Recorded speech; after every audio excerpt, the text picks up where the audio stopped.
All right, I'm back with another live stream. I'm trying to squeeze in Raw and Smackdown today before I go off to work. So let's see if I can pull it off.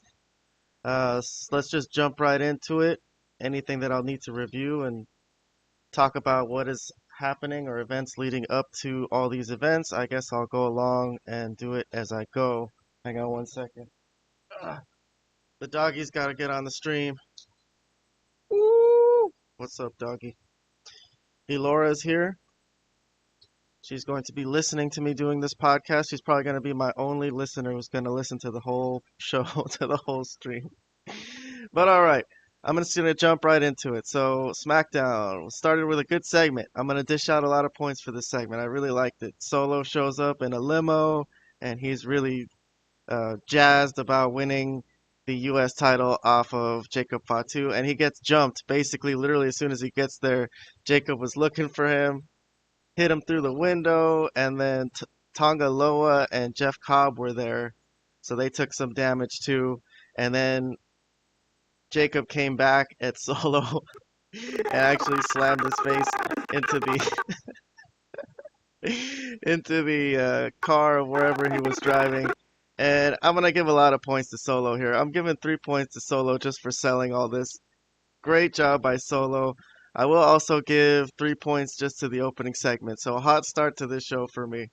Definitely a good segment as Nick Aldis shows up and holds Jacob back from further attack. So he wants Solo's ass, it would seem. But okay, moving on. What do we got next? Next up on SmackDown. So they show a replay.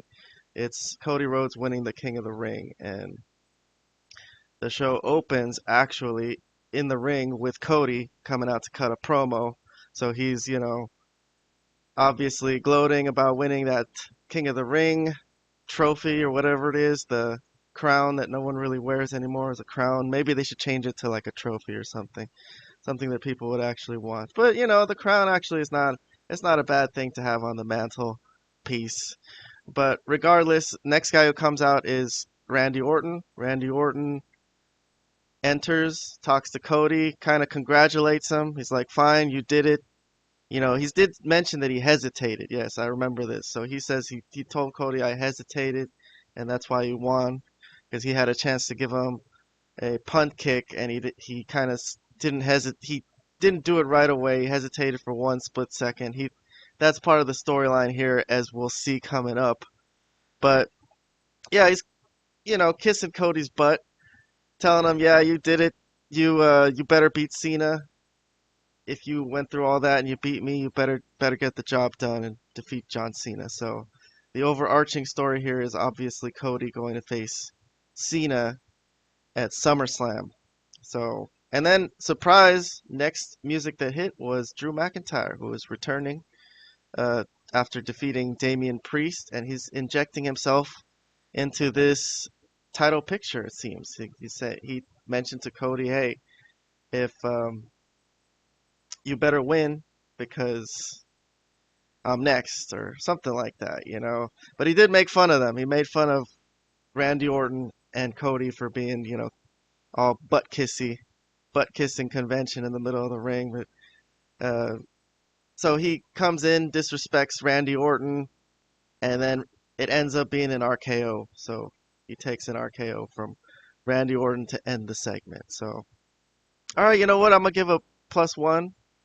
Thank you for Drew McIntyre coming back. Happy to see him. Definitely showed up.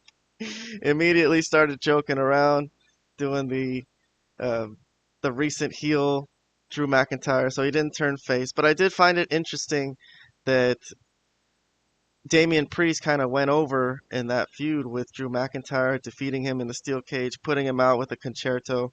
And yet here we are, and Drew McIntyre is in the world title or major title scene, and Damian Priest is in some weird story with R-Truth and Aleister Black. So interesting to me, interesting to me. But regardless, I guess I'm gonna move on from this. Backstage, we have Charlotte and Nick Aldis. So Charlotte is wanting opportunities, obviously. She thinks that she could have a chance, as I recall, that Tiffany would pick her to defend the WWE title against, but Tiffany does not pick her later on, and kind of seems unlikely also, as Nick Aldis mentions, because Tiffany gets to pick her own opponent for Evolution to face. And Nick Aldis tells Charlotte, hey, you know what? If you win tonight, you get a tag title match. How about that? So she's like, what? Tag title match?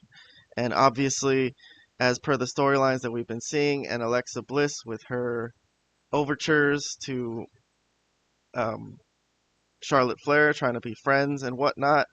But last week they came to an agreement. They're like, hey, maybe we should do it just out of necessity, not necessarily out of friendship. But yeah, so she comes in the picture. Charlotte's like a little miffed. She's like, oh no, but she's gonna do it. She has no opportunity, no other opportunities. Alexa's like, yeah, you wanna end up with nothing at the end of Evolution, or you wanna at least try this? So there you go. That's gonna happen. For this little segment, I'll throw a half thumbs up at it. I kind of liked it. So moving on. Backstage. Drew McIntyre bumps into Nick Aldis. He wants Randy Orton, obviously. So I like that Drew McIntyre is back in the mix. I'm very happy about this. I'll throw a half point at this segment.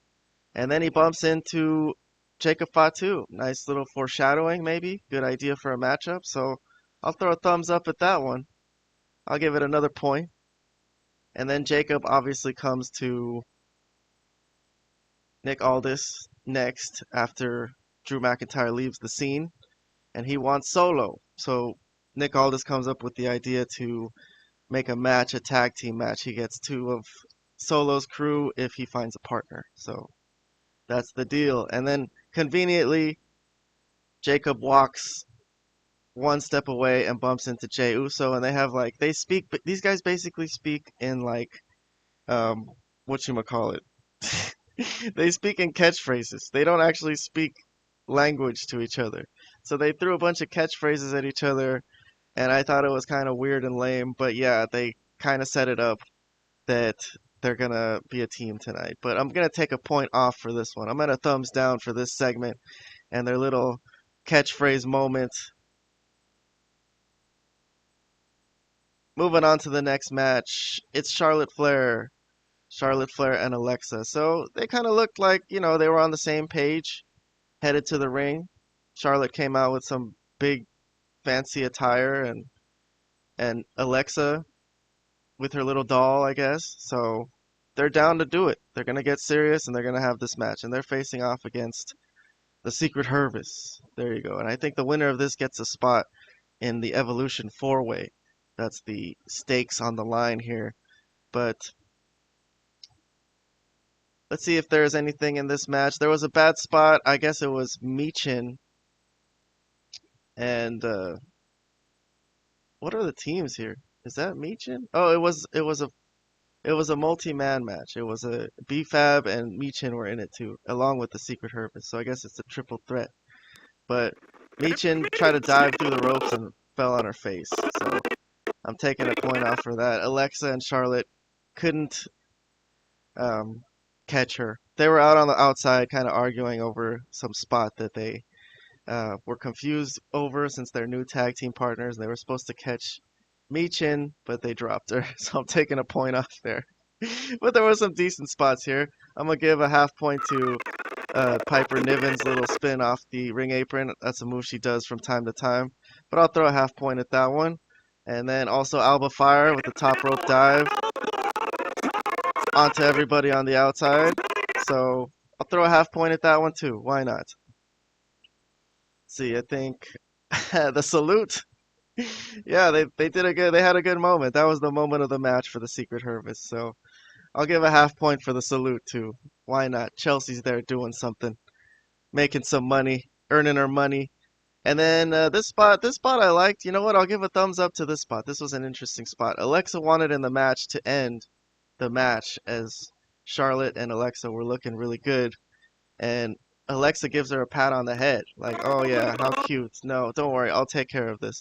But the referee counts that as a tag, so I've never seen that. So basically, Alexa does enter the match because of that and take the pinfall, or score the pinfall, excuse me. But I'm gonna give a point for this interesting spot. Never seen that. Never seen that as a tag. But when Charlotte comes in, she's not the legal woman anymore. She nails Chelsea on the apron. There's a half point for Chelsea, taking that kick to the face really well. And Alexa gets the pin and they win the match. So there you go. Um, they do celebrate, no problems after the match. For the whole overall angle, I'll give it a thumbs up. I think Alexa and Charlotte, that's an interesting thing. Um, that four-way's shaping up to be an interesting four-way, I think. So I'm looking forward to that on Evolution. It's not a skippable pay-per-view for me. They've been setting up some stuff for it, and I will find time to watch it. So there you go. All right, next up, moving along. Gotta move this along. I got tag team action. It's WWE tag title picture. Everyone's backstage. Let's just show who's there. First of all, we got the Street Profits. We got Fraxium, Motor City, DIY is there with Candice, and Los Garza, who look like they've won some titles from AAA. So there we go. Aldis is mad at everyone because they fucked up that Wyatt 6 title match, and he was basically saying, well, I'll get to what he said about that in a second. But before that, Fraxium and DIY were getting into an argument, and Fraxium basically said they could do better than DIY did against Andrade and Rey Fenix. So they set up that match. Aldis sets up that match for them. All right, there you go. They run off. Uh, do I give that any points? No, I'm at an indifferent there. But uh, next up, we have the Aldis situation where he's dealing with the rest of the guys, and he tells them, look, you can't just run roughshod and try to get the Wyatt Six out of this division. They're here to stay. So he makes an 8-man tag tonight for all these teams that are left. They're all going to take one man from each team, put them in a 4-man team, and face the Wyatts tonight. So there you go. The Wyatts are going to have a match. And they show a replay of what happened last week after we come back from commercial, just in case people missed out on it. But yeah, the Wyatts were there. It was a tag match, but it got blown up just because everyone decided to get involved. And the Wyatts couldn't really do anything. This was the first time where they seemed kind of weak and overpowered and outmatched. There was a lot of teams out there. The 4 of them couldn't handle all of them.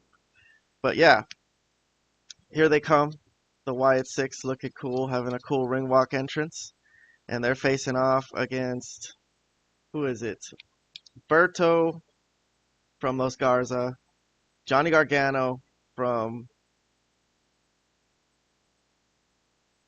DIY, Montez Ford from Street Profits, and Chris Sabin from Motor City Machine Guns. So those are the 4 they're facing tonight. And let's just jump to that. Let's see if there's any spots that I liked. I actually like this spot with Montez Ford getting kicked in the face by Dexter Loomis. And he took it well. Took it to the chin, sold it well. So just that was a little thing. Not really a high spot or anything, but I'm going to still throw a half point at Montez for the selling. I like that moment. What else? Okay, this was the end of the match. This was Chris Sabin trying to tag Johnny Gargano, and Gargano doesn't take the tag. So he just leaves and leaves Chris Sabin to get devoured by Eric Rowan. But yeah, I'm going to throw a half point. That makes sense that Johnny Gargano. Actually, I'm going to throw a full point. I'm going to say I like that spot. Johnny Gargano. I mean, that's not an original spot, but still, why would he take the tag and go get his ass beat? Fuck it, just leave Chris Sabin in there, and that's what happens. So Chris Sabin is pinned by Eric Rowan, and Johnny Gargano's out there looking like, goddamn, I just let that guy fucking basically die. He's going to kill me. I left him for dead. So the Wyatts celebrate in the ring. For that idea, you know what? I'll give it a half thumbs up. I like Nick Aldis saying, look, you gotta get used to it. These guys are gonna be here. And this was the match he came up with. 8-man tag. They won, so they belong. There you go. They're integrated into the show. Good job. Fuck it. I'm gonna give it a thumbs up. Moving on. We have a video package for Julia. She's the United States champion now. I'm not dishing out any points for this though. Unfortunately. She looks good, you know. I could give her a half point just for, the look and putting on her makeup and getting her hair done and all that, but I won't do it. I'll just judge on the promo right now. No points for me here. Moving on. Charlotte's here. Okay, so she's been given the right to not Charlotte. Excuse me, the other blonde girl. Tiffany's here. My bad. She's been given the right to pick her own opponent for Evolution to face for the WWE title. So she brings out Jade. Jade is there because she's significant because she's the queen of the ring, so she's going to face the winner of this at SummerSlam. So there you go. She wants to see the announcement of who it is, and surprise, surprise, it's Trish Stratus. There you go. For the classic fans out there, Trish Stratus is going to get a title shot. Not sure if she's gotten one before. I know Lita did, and she didn't win, so I don't expect Trish to win. She's a part-timer, but still, um, it's an interesting matchup, Trish versus Tiffany. So Trish comes out there, cuts a promo, obviously stares down with everyone, and that's the segment. All right, should I give any points here for Trish coming out as the surprise? I'll give a half point. Why not? Predictable. I would like to see them do something weird like have her win, but I don't see that happening. But regardless, backstage we got Solo, and he introduces. Um, sorry, hold on one second. All right, sorry about that. Lost track of my bookmarks, but I got it back. All right, so Solo's here. He introduces his newest member from the last pay-per-view show, Night of Champions, who came and saved his ass. It was Tala Tonga. So he's looks like Solo's just jumping straight back to what he was doing when he was the leader of the Bloodline. He's got a U.S. title, he's got a crew, and he did mention his crew is complete. So I guess no Tama Tonga. But all right, I'll throw a point at this. I like this. I like that Solo's getting somewhere. He's doing something. Got some credibility now finally with that U.S. title after the months of burialism. It was a it was a lesson, a clinic in burialism for Solo Sikoa for the past few months. But all right, you know what? If we could get some of the old Solo back, get back on his feet after all the disappointment, fuck it. You know, it's a decent feud for Jacob. All these guys are good workers, so I don't got any problem with this. Moving on though. Backstage, we got a segment with Jade and Trish. They're all just talking nicely. No points for me here, but yeah, Jade is like, hey, if you win, you're gonna have to deal with me at SummerSlam. So she does get a rude awakening though, as Trish walks out of the scene. That's when Naomi nails her from behind with the Money in the Bank briefcase, which she has fashioned to have like the caution tape around it, and that looks good. I like the look of her, and she's wearing the same outfit, caution tape outfit. He's laughing at Jade here. I like this a lot. This was a good surprise. I'm gonna give this 2 thumbs up. I really liked it. Cool, cool, cool. So that figures into the storyline of Naomi and Jade. If maybe Jade will get fucked over in that SummerSlam match by Naomi, and they could further their feud, I guess. But yes, give me one moment. I'm gonna give my dog some treats, and I'll be right back. All right, next up, we got the aforementioned match between Fraxium, who is going to try to top DIY from last week and defeat Andrade and Rey Fenix. We're looking like a solid tag team. But let's see if I got a spot here. I got an over-the-top rope spot for Rey Fenix. I'm throwing a half point, or I'm throwing a point, sorry, at Rey Fenix's over-the-top rope dive. Well, you know what? I'll throw a half point. I've seen it many, many times, but it still looked good. But this one was especially good because it led to the ending. So yeah, you know what? I'll give it an extra half point just because it was significant. He took out um, Axiom on the outside, and Nathan Frazier got left to take the pin because he was actually alone with Andrade. So that was the end of the match. They emphasized it, so that was good. For the match, though, I'm not going to give any points. It was just a filler match, kind of. But moving on backstage, we got Damian Priest and Malachi Black, Aleister Black. How can I explain what's happening here? Basically, Damian showing up tells Aleister, hey, why you be hitting R-Truth from behind? And Aleister's like, why do you care so much? So, you know, it's an interesting segment. Like I mentioned earlier with Drew McIntyre, I don't really know why Damian is involved in this, like, and it's the only thing he's involved in. He's not butting his nose into other more significant storylines like the title picture. So, you know, I'll give a half point just for Alistair and his serious performance and saying, hey, you know, I do got a legit beef with R-Truth, and I didn't hit him from behind. He actually waited for him to turn around. So I'll give a half point for Alistair Black, but I can't give any more points, even though this is a decent segment in terms of like the characters involved, and they're good. They're doing well here. The work is good. Um, the work is serious. I like the scene, but I don't like that Damien is kind of just taking such a back seat, and it doesn't really make sense for his character. So that's all I'll say about that. Moving on, we got a replay. Looks like they show Solo coming out on top against Jacob at Night of Champions and his new crew, Tongaloa, Talatonga. So here they are with the match. So it's a tag team match. It's Jacob and Jey Uso over on this side, and Solo and Jeff Cobb over here, JC Mateo, if you will. We got a spot. Solo and Jacob did get at each other, so Jacob did get at Solo. I like that spot a lot. I'm gonna give it a point just for putting them together, you know, just for the idea of it. And obviously the work is always good when these two are going at it. So here's the ending. It's a missed Samoan spike from Solo. He's trying to hit Jacob with it, and that leads to the finish. Series of moves that I skipped. But yeah, a moonsault, and Jacob and Jimmy Uso win the match. But that's not the end. We got an afterbirth. So Jacob actually wants to punish Solo, gets him, puts him up on the table, on the ring announcer's table. Sorry, the commentary booth, or whatever you want to call it. And he was going to do a top rope dive when Talatonga comes in. So that's when he comes in. Hadn't come in all the way till now. Waited for the dramatic moment. But we got to see Talatonga work. He took some punches from Jey Uso, sold them very well. I like his work. I'm going to say 2 thumbs up. I like this guy already for Talatonga. And they end up putting them down. The numbers advantage. Tongaloa is there and gives Solo a moment to finally grab Jacob and, you know, talk some shit, tell him who's boss, and they put him through the commentary table to end the show, and that's how Smackdown ends. Alright, so I'm gonna give that whole last segment a thumbs up. I liked it. Oh yeah, Solo's back on the map, you can say. This is respectable. But he's still gonna lose this feud to Jacob.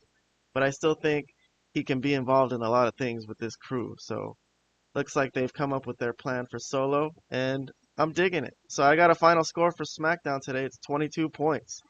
Not bad, not bad. At least it's over the positive. That's what I always say. Hey, as long as we're over 0, it's a show worth watching to me. Because believe me, I've seen some wrestling shows that were like literally got negative scores. So at least there was some things that I enjoyed out of this. All right, I'm going to take a break and I'm going to move on to WWE Raw from last night, July 7th. All right, well, I'm moving on to Raw now. Thank you for joining us, whoever's here. I just finished my SmackDown review from this past Friday, and I forgot to mention that SmackDown was 2 hours last week, and I'm holding my breath because I haven't really got final confirmation or seen any news stories that tells us this is how it's going to be. I hope so. Because I'm thinking maybe just because it was the 4th of July, it was like a special like shortened show, or it was kind of like an off day for them or something. So they only made it 2 hours. I don't know yet, so I guess we'll see. But that was nice. That was nice and refreshing. But yes, moving on to Monday Night Raw. All right, what do we got? I will review things and what storylines have been ongoing as we go, and I'll get reminded of things as we go. So I'm going to skip my opening diatribe and just start with the review, the first segment. So segment starts out with Seth Rollins and his whole crew in the ring. There's Bronson Reed, there's Braun Breaker, and Paul Heyman. So Seth Rollins calls for the mic, and nice spot that I really liked. Braun Breaker steps in and just grabs the mic, seemingly disrespectfully.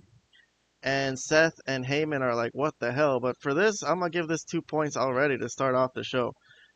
Braun Breaker apparently has something to say.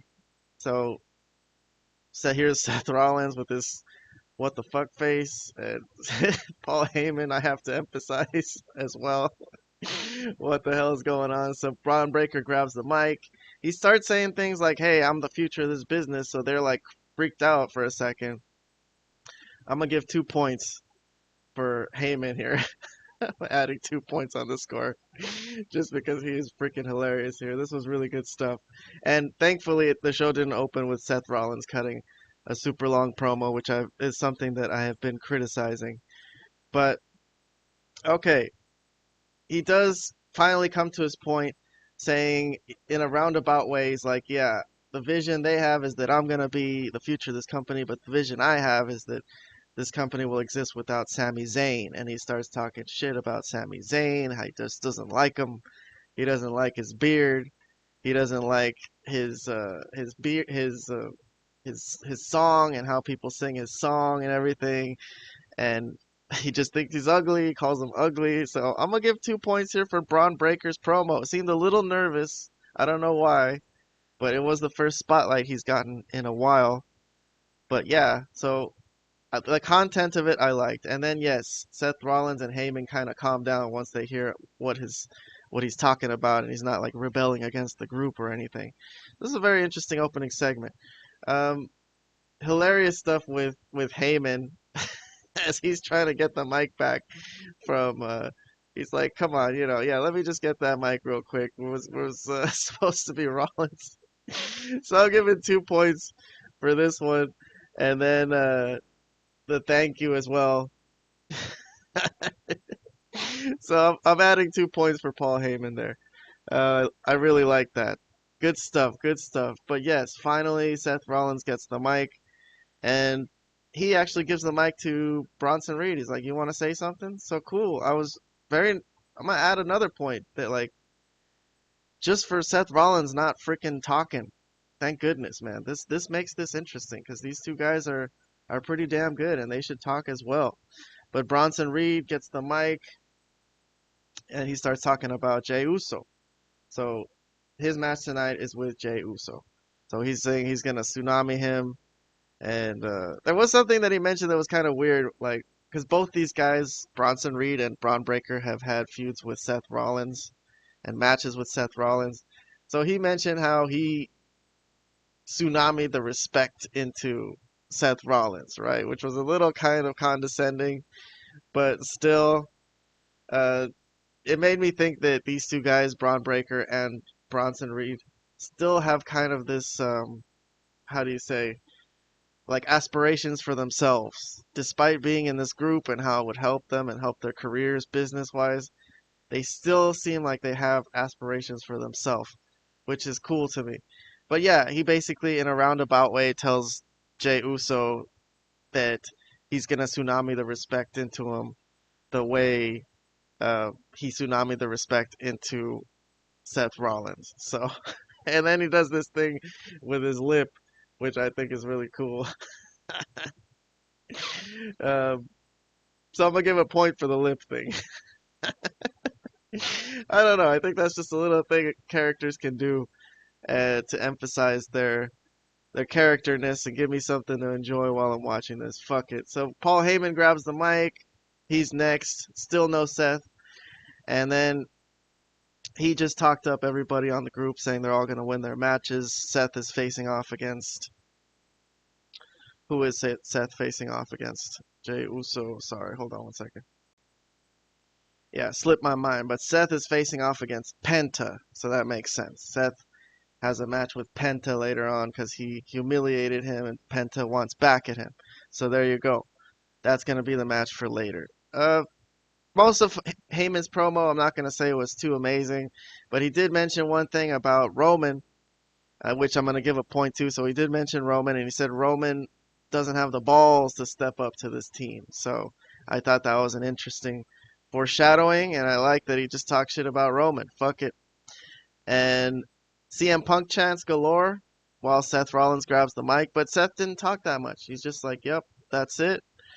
And everyone's already said everything they had to say, so that was great. I'm going to give another point just for Seth Rollins not really cutting a promo on this opening segment. That was cool. So good opening segment. Actually, for this stable, I think this was really solid. I'm giving the whole segment as a whole a thumbs up.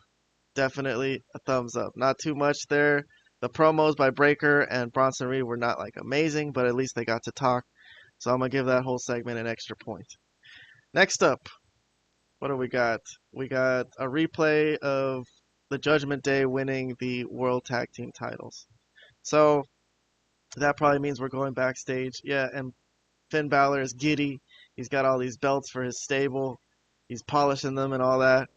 So let's see what are some things that happened in this backstage segment. So one thing that happened that was kind of funny was Roxanne Perez set up like a little altar for Liv, and Raquel was kind of freaked out. She's like, "Man, she's not dead."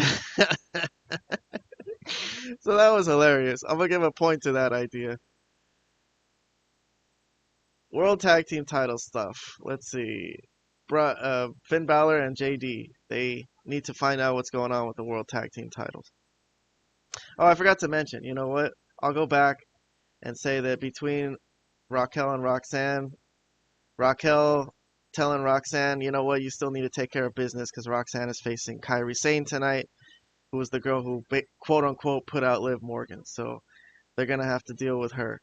And Raquel's gonna be with her. And then at the end of the segment, Raquel gave like the cross to to Liv Morgan, but she thinks she'll be back soon. Although Finn keeps mentioning, no, I've had that injury and it takes a long time. So Finn thinks that they're gonna have to deal with being without her for a while. So then we got the World Tag Team title stuff. Okay, sorry. So I jumped the gun a little bit. But yes, JD and Finn want to know what's in store for them, so they run off to Nick Aldis's office to find out. And all the meanwhile, Dominic thanks them for the cake, but they're like, "No, we didn't get you no cake." He thinks it was them, and he sees that it says, "Oh, from AJ Styles," and AJ is there looking at him all creepy. If I could show that, yes, there he is. So he's just hanging out in Judgment Day's locker room, stalking Dominic. Dominic again with the doctor's note. He's like, "Yep, I'm I'm out. I'm out injured." So I don't know. I don't know if I'll give that any points. I think that was a little too silly, even for AJ Styles. He's earning a paycheck, but shit, that was the only thing he did all night. He just stood in the corner and told Dominic, "Yep, I'm watching you." So easiest money you could make, I guess. No points for me though, even though I love AJ and Dominic. I'm not a fan of this. I got a doctor's note angle they're running, really. But next match, it's Kairi Sane. All right, Kairi Sane, she's facing off against Roxanne, and Roxanne has got Raquel her there with her. Let's see if I got any spots in this that I liked. Let's see. Yeah, Kairi Sane over the top rope onto the floor, dive onto Raquel. So why not throw a half point for Kairi Sane in her dive? Come on, that looked good. Picture perfect. Picture perfect. And the end was a backslide finish. So backslide, Kairi with the backslide on Roxanne. She wins the match. Roxanne is pissed.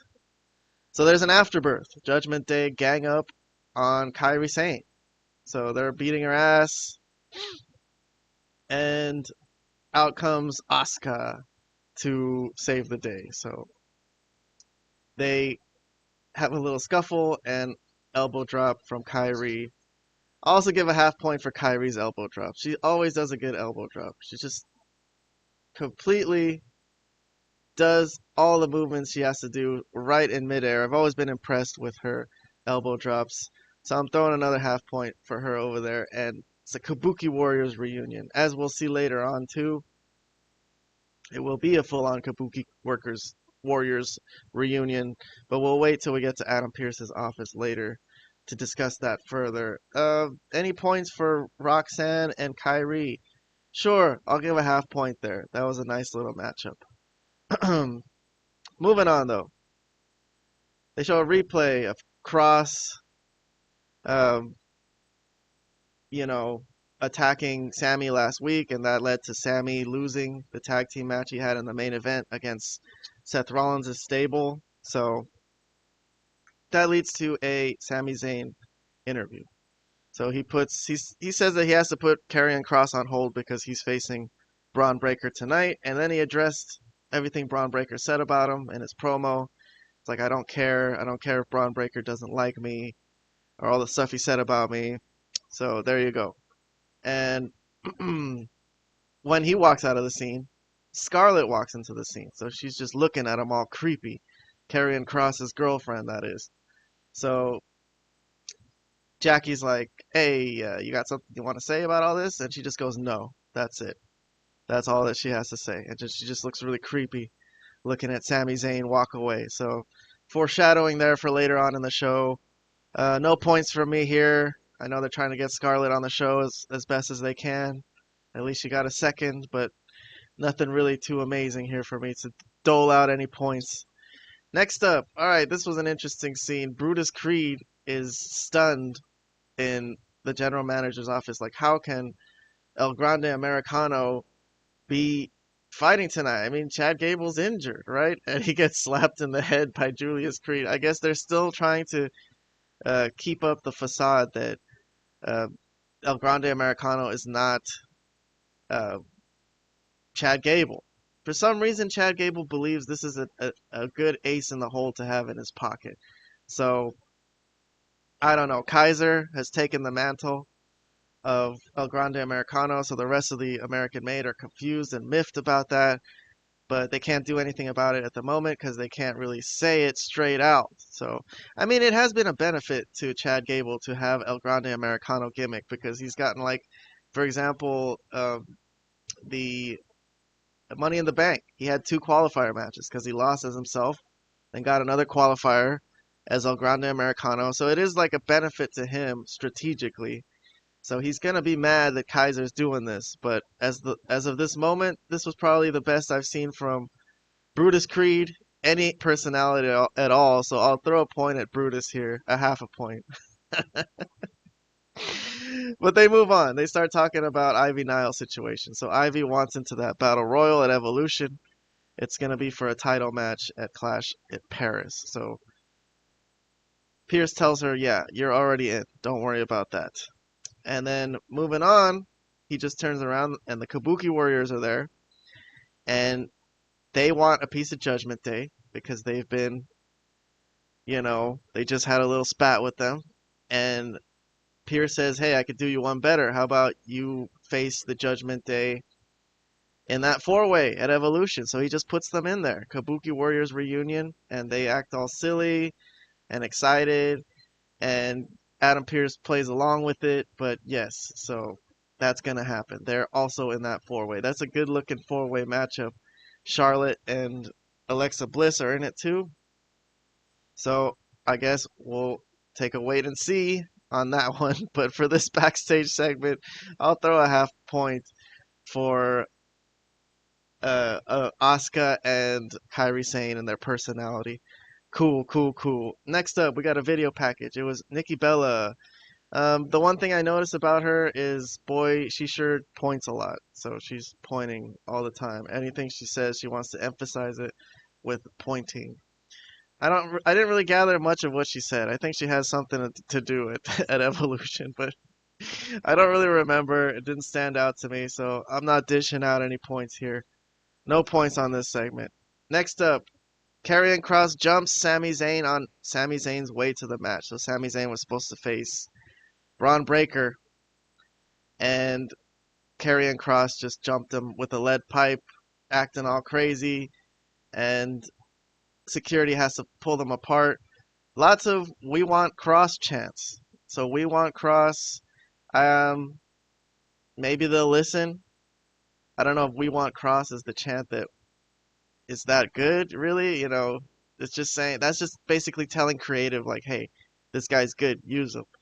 I wish there was something else we could chant to cheer for Kross, but regardless, security's here, Adam Pearce is here. They have to find out if Sami can still compete in this match, and obviously he's a brave guy, and he tells Adam Pearce, like, yeah, I can do it, and Braun Breaker is licking his chops. So there you go. Sami showed heart. He got a little bit of offense in, but in the end he loses. and that's the end of the match. So for the angle, I'll give the pre-match angle of Karrion Kross a point. I like that. The match, I'm not going to give much to. He was facing off against an injured Sami Zayn, and he won, so that was obvious, but no points for me on the match itself. Moving on, though, we got a replay. It's Bayley and Lyra fighting to a draw, and this earned them both a shot at Becky Lynch's Intercontinental title, because that was what it was for. And then they had a brawl, so they reviewed that. We're going to get more of that later on when we see Becky Lynch talk in the ring. But first, we move backstage. Adam Pearce is trying to talk to the War Raiders, and New Day come in these outfits that they're like sad. They're like at a funeral or something. So this is silly. This is really silly. This is a sad come down for the New Day. I'll give a thumbs down here. I'll take off a point. I'm sorry. But yeah, they are upset about the loss. They think it was stolen from them. They didn't really give a good reason that I remember, but War Raiders were like, yeah, sorry, get to the back of the line. There's no rematches, no automatic rematches. So that kind of, that the War Raiders saying that there are no automatic rematches, that cleared up a confusion that I've had for a long time with WWE in recent days about champions losing their matches and not getting a rematch. Like Cody Rhodes, for example, never got his rematch against Cena.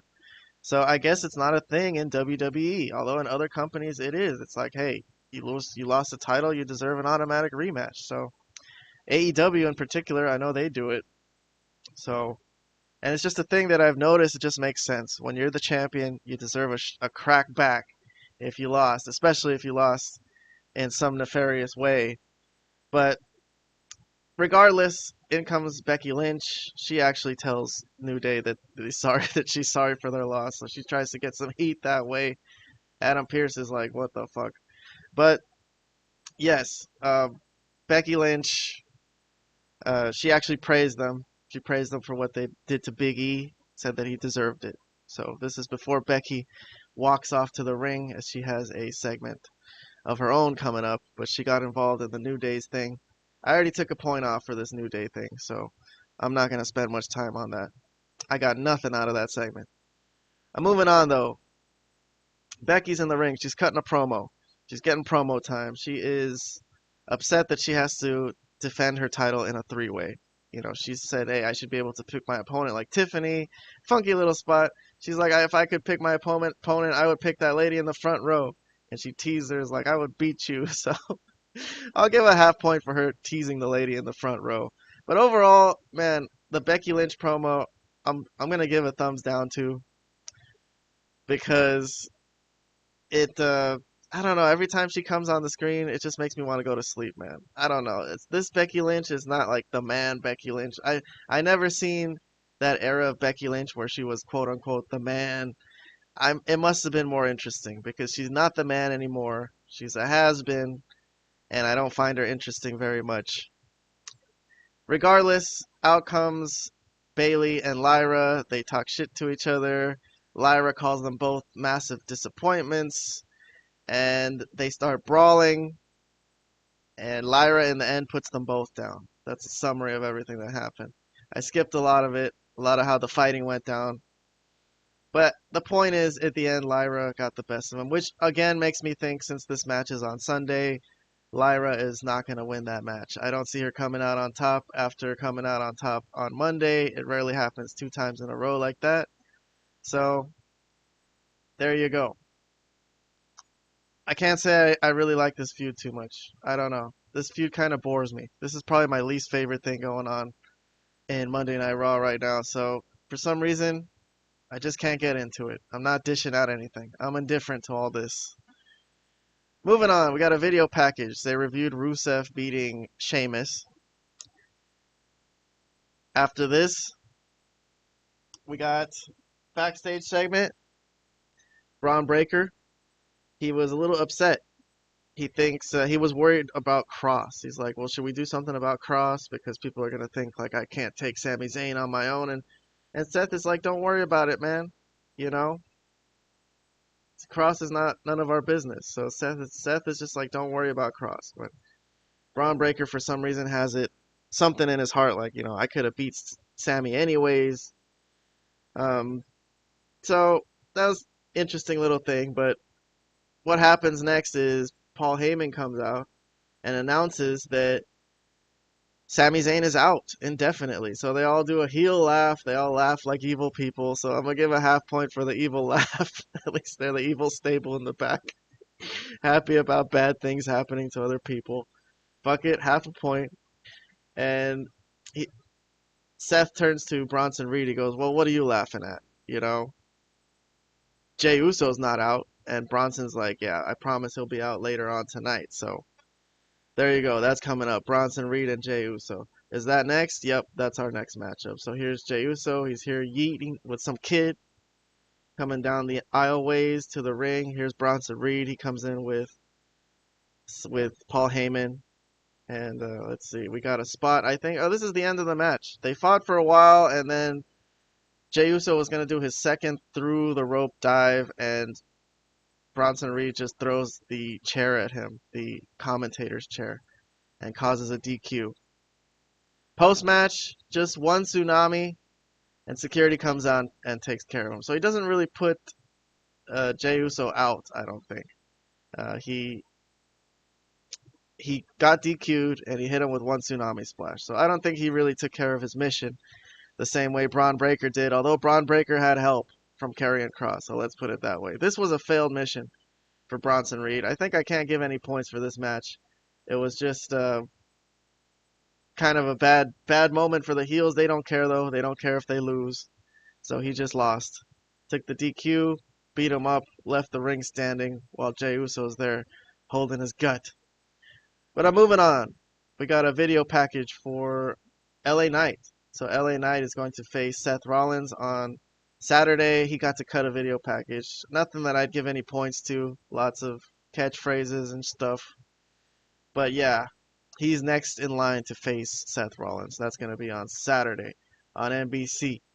Another video package. This was a good one. This had some history between Io Sky and Rhea Ripley. They're from their NXT days, how long they've been competing into WrestleMania, this past WrestleMania, and now their match at Evolution. So that was a good video package, I'll say. I'll give a half point for that, for bringing up some old footage. Let's see. Next up, next match, we have El Grande Americano. Supposedly it's Kaiser. It looks like Kaiser. And he's facing off against Dragon Lee. So he wins. He wins with a headbutt, which the commentators heavily suspect that he has the a steel plate or whatever in his head, just like El Grande Americano did. So that's basically what happened. I don't know. I can't really say much more about that. The angle, it is what it is. I don't know if I like it. I mean, I'll give it a half a point. I'll give it a half a point. I'll say I kind of like it. Why not? It's going to lead to a match between Kaiser and Gable. That seems like a good enough matchup. At least it gives them a little storyline. Not just a cold match, but cool, cool, cool. I'm not too in love with it, but fuck it. I'll throw a half point at it just to be nice. All right, next up we got backstage. Heyman is talking to Penta, who was about to face Seth Rollins in the main event. And he says some real nasty things to Penta in Spanish. He's like, "This is your last night on Earth, you son of a bitch," and stuff like this. And Penta gives it right back to him in Spanish. So I'll give 2 points for that there. Heyman sure's got some guts, but he's got guts because he's got backup. Ron Breaker is standing right next to him. He's like, "I don't know what you said to him, but, don't touch him." And he's backing up Paul Heyman here. And Penta says "Cero miedo" in his face, and they both don't know what he's saying. Like, they're trying to figure out why he does that thing with his hands. They're like, 3 up, 3 down, 3 strikes, you're out. What is he trying to say? So they don't speak Spanish. But I'll give a point for this segment backstage. Fuck it. I'll give it a point to Paul Heyman. 2 points to Paul Heyman. I really liked his little thing with Penta. and then I'll give a point overall for this little segment backstage. I liked it. Another video package. Stephanie Vaquer cut a short little promo. She's on Raw. She'll also be in that Battle Royal. No points for me here, though. All right, we got an announcement for NXT coming up later today as I am recording. Ava's got an announcement for more participants in the upcoming Evolution Battle Royal to win a WWE title shot. So it seems like some NXT girls might get a shot at that WWE title. Looking forward to that. Looking forward to that. I'll throw a half point for mentioning NXT. NXT in the house. Represent.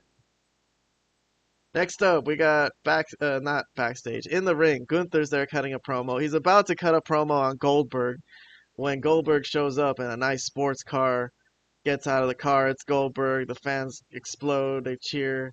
And he walks to the ring, faces off with Gunther, tells Gunther, you know, you got to answer for all the shit you've been saying. Let's do this. And this is the spot that I liked here. Gunther was going to bring the mic to his mouth and say something, and Goldberg just slapped it out of his mouth. So there's a point for me for Goldberg being cool. Goldberg socks him in the face, blocks a punch, socks him in the face, gets him ready for a spear, if you could believe it, and then Gunther bails out of the ring. So Gunther powders out. He doesn't want any piece of Goldberg tonight. So overall, this segment, I really liked it. 2 thumbs up. Quick, short and to the point. Very Goldberg-esque segment. So I can't say anything more than 2 thumbs up. Looking forward to the match. How I would book it, I'll just mention that now since the match is coming up and I might not get another chance to talk about it till I see it. But how I would book this match is I think Goldberg should be about to win. Like, it should look like he's about to get him in the spear and have him dead to rights. And then Seth Rollins comes in and his whole stable, they're like, they want to cash in. They want to, you know, beat Goldberg up and cash in. And then, well, not beat Goldberg up because that would be a DQ. But he should come in with the distraction. They should come in, the other guys, Braun Breaker and Bronson Reed. Goldberg throws them over the top rope, and then he spears Seth Rollins and jackhammers Seth Rollins. I think Seth Rollins should take the jackhammer on that night. And then all that distraction leads to Gunther winning the match. So that's how I would book it personally. I think that would be a good farewell for Goldberg. He looked good. He jackhammered Seth Rollins, took care of the stable. If they want to make him look good on his way out, that's how I would do it personally. But moving on. This is the match between Penta and Seth Rollins. There you go, Penta, Seth Rollins. And here's a spot over the top rope, it looks like. Penta's going to do a dive onto Seth. I'll throw a half point at an over the top rope dive. Fuck it. I don't mind them as much as some people do. But this was an interesting spot. I'll actually throw up a whole point at this spot. Penta was getting him ready for like a pile driver. Stuck Seth's head where, you know, where people do stick people's heads when they get them ready for a pile driver. And Seth just kind of brought his head up and headbutt him with his head. I don't know why more people don't do that, but very interesting heel spot. I like that. And then that leads to Seth with the stomp and the win. Post-match, Afterbirth. This is the close of the show, by the way. Seth tells Heyman, hey, now, we got to do this now, and Heyman gets on the phone, yells now, and that's when his stable comes out. I guess that's the signal. And before, instead of Braun Breaker and Bronson Reed getting out there, LA Knight comes out of nowhere and gives the blunt force trauma to Seth Rollins. Braun Breaker and Bronson Reed try to chase after LA Knight. They can't get him. And that's what ended the show. A sneak attack for LA Knight. So he got over on Seth before their match at Saturday night's main event. And that makes me think, again, that Seth is going to win that match. Obviously. But at least they've had LA Knight involved in some top-level storylines here with top-level guys. I can't say I disagree with it. Seth Rollins should probably go over. But still, I don't think they've been doing LA Knight wrong at all recently. So I'm going to give a whole point for his sneak attack at the end. I didn't give any points for his promo, but at least he showed up on the show and did something interesting. As for Penta and Seth Rollins. Seth Rollins, I guess, just got the win. A little heel tactic, nothing too bad. The referee missed it. And he picked up a win. Do I think that was good? Yeah, you know what? I think that was a good match. Penta and Seth Rollins. I'll give it a half thumbs up for that. Overall, I guess I'll give thoughts on Seth Rollins' stable for the night because that was the overarching storyline that carried us through the whole show. I think it was a good day for them. I think it was a very good day for them. I think even though they ended up on their face at the end, they got some things done. They took care of Sami Zayn.